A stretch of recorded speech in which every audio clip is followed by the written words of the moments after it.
दोस्तों, मैं हूं आसिम जिलानी। पाकिस्तान ने आज तक इसराइल को तस्लीम नहीं किया, लेकिन 2 दिनों से ऐसी खबरें गर्दिश में है कि पाकिस्तान ने इसराइल के साथ तजारत का बाकायदा आगाज़ कर दिया है। अमेरिकन जूइश कांग्रेस की जानिब से एक प्रेस रिलीज़ जारी की गई, जिसमें कहा गया कि पाकिस्तानी अशियाए ख़ोरनोश और मसनूआत इसराइल में ऑफलोड की गई है। गो कि पाकिस्तान ने इसकी तरदीद कर दी है, लेकिन ये अफ़वाहें फैलती चली जा रही हैं। तहरीक इंसाफ ने इस पर वजाहत तलब कर ली है। इस हवाले से जो ताज़ा तरीन अपडेट हैं वो आपसे शेयर करते हैं कि अब तक हुकूमत की जानिब से इस मामले पर क्या रद्द-ए-अमल सामने आया है, तहरीक इंसाफ का इस पर क्या कहना है और जो अमेरिकन जूइश कांग्रेस की जानिब से प्रेस रिलीज़ जारी की गई है उसमें क्या कहा गया है। वजारत तजारत ने पाकिस्तान और इसराइल के दरमियान तजारत के आगाज़ की अफवाहें को मुस्तरद करते हुए इसे प्रोपगंडा करार दिया है और कहा है कि अमेरिकन जूइश कांग्रेस की प्रेस रिलीज़ को गलत तरीके से पेश किया गया। अमेरिकन जूइश कांग्रेस की जानिब से 31 मार्च को जारी की गई प्रेस रिलीज में दावा किया गया था कि रवां हफ्ते पाकिस्तान की खाने की अशिया और मसनूआत की पहली खेप इसराइल में ऑफलोड की गई। बयान में कहा गया कि इस तजारती लेन देन में कराची के पाकिस्तानी यहूदी ताजर फिशल बिन खल्द और यरूशलेम और हेफा शहर के 3 इसराइली ताजर शामिल थे। इस हवाले से बताया गया कि मुत्तहिदा अरब अमारात में मुनक्कद होने वाली तजारती नुमाइशों ने पाकिस्तान और इसराइली ताजरों को मुलाकात और मुआहदे में मदद फराहम की, जिसकी बदौलत इस हफ्ते पाकिस्तानी खेप तुर्किया और मुत्तहिदा अरब अमारात जैसे ममालिक के जरिए इसराइल भेजी जा सकी। अमरीकी यहूदी कांग्रेस ने अहम कदम का खैर मकदम करते हुए उम्मीद जाहिर की कि पाकिस्तानी और इसराइली मुआशतों और खित्ते पर वसी असरात मुरतब हो सकते हैं।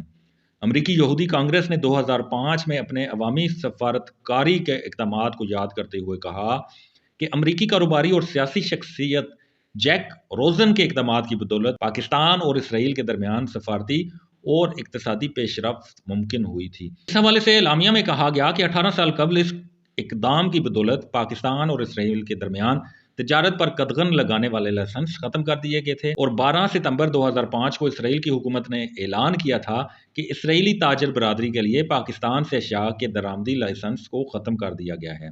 ये कदम इसराइल के उस वक्त के नायब वज़ीर-ए-आज़म और पाकिस्तान की एक शख्सियत के दरमियान 1 सितंबर 2005 को होने वाली मुलाकात के बाद हुआ, जिसमें दोनों ममालिक के दरमियान पहला एलानिया आला सतह का सियासी राब्ता कायम हुआ था। उस वक्त के सदर मुशर्रफ ने अमरीकी यहूदी कांग्रेस के सदर जैक रोजन की मुस्लिम यहूदी तहजीबों में अमन की काविशों को तस्लीम किया था। ताहम वजारत तजारत ने पाकिस्तान और इसराइल के दरमियान बाज़ाब्ता हुकूमती सतह पर तजारत की अफवाहों को मुस्तरद करते हुए इसे प्रोपगंडा करार दिया है। वजारत तजारत की जानिब से एक बयान में कहा गया अमरीकी यहूदी कांग्रेस की प्रेस रिलीज को गलत अंदाज में पेश किया गया।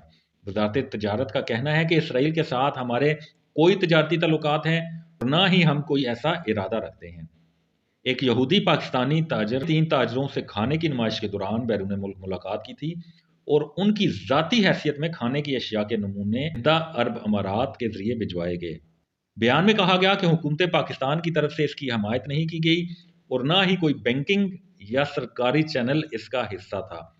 वजारत तजारत का कहना था कि मुत्तहिदा अरब अमारात के साथ हमारी बातचीत के मकाम के मामले पर सख्ती से अमल दरामद किया जाएगा, क्योंकि मुत्तहिदा अरब अमारात ने इसराइल के साथ तजारत पर 96% अशिया पर टैरिफ को कम कर दिया है, जिससे अमारात से इसराइल जाने वाले ताजरों को फ़ायदा पहुंचा है। अमरीकी यहूदी कांग्रेस की प्रेस रिलीज से कबल 28 मार्च को फिशल बिन खल्द समाजी राब्तों की वेबसाइट ट्विटर पर पैगाम में बताता है कि मैंने पाकिस्तानी मसनूआत की पहली खेप इसराइली मार्केट को बरामद की है।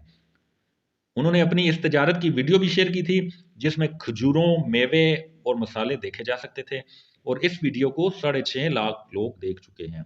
फैसल बिन खल्द ने अमरीकी नशरियाती इदारे ऑफ अमरीका से भी गुफ्तगू करते हुए कहा, मुझे तवक्को नहीं थी कि यह मामला इतना बड़ा तसव्वुर किया जाएगा और दावा किया कि यह पहला मौका नहीं कि पाकिस्तान से इसराइल मसनूआत की तजारत की गई हो। उनका कहना था कि पाकिस्तानी हुकूमत और खरीदारों को पाकिस्तान से बराह रास्त शिपमेंट की खरीदारी में कोई मसला नहीं और इसराइली बैंकों को भी पाकिस्तानी बैंकों में रकम की अदायगी में कोई मसला नहीं। तहरीक इंसाफ के रहनुमा फर्रुख हबीब ने इस मामले पर हुकूमत से वजाहत तलब करते हुए कहा कि इसराइल के साथ तजारत पर दफ्तर खारजा को बताना चाहिए कि ये क्या माजरा है। ये भी कहना था कि रजीम चेंज के बाद ये कौन सी डील के तहत तजारत हो रही है, पीडीएम हुकूमत इस पर क्यों खामोश है। दूसरी जानब वज़ीर-ए-आज़म के नुमाइंदा खुसूसी बराए बैनुल मज़ाहिब हमहंगी व मशरिक़ वस्ता ताहिर अशरफी ने कहा کہ پاکستان کے اسرائیل کے ساتھ کسی قسم کے تعلقات نہیں ہیں۔ پاکستان اور اسرائیل کے درمیان تجارت کے حوالے سے جو خبریں پھیلائی گئیں، ہماری معلومات کے مطابق پاکستانی اشیاء براہ راست اسرائیل نہیں بھیجی گئیں۔ پاکستان سے ان اشیاء کو اسرائیل بھیجنے والا ایک پاکستانی یہودی ہے جس کو گزشتہ دور حکومت میں اسرائیل جانے کی اجازت دی گئی تھی۔ پاکستان کی موجودہ حکومت یا سابقہ حکومتوں نے اسرائیل سے تعلقات قائم نہیں کیے اور مسئلہ فلسطین کے حل تک یہ تعلقات قائم نہیں ہو سکتے۔